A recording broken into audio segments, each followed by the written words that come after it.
Assalamualaikum warahmatullahi wabarakatuh.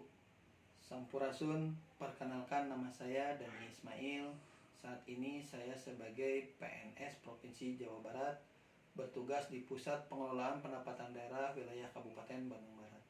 Sebagai petugas pengelola data dan informasi, latar belakang pendidikan saya SMA dan masih menempuh jenjang strata 1. Dalam pelaksanaan tugas di tahun 2020, saya melayani masyarakat dengan memberikan informasi dan layanan terkait proses penyelesaian pajak kendaraan bermotor, baik proses ulang 1 tahun, 5 tahun, BBN, mutasi masuk dan mutasi keluar, serta proses proteksi kendaraan bermotor.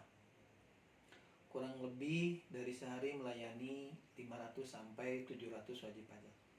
Dalam situasi pandemi saat ini, saya masih melayani pembayaran pajak kendaraan bermotor serta mensosialisasikan program-program yang saat ini sedang dijalankan, yaitu program Triple Untung Plus, di mana dapat dirasakan keuntungannya oleh masyarakat luas.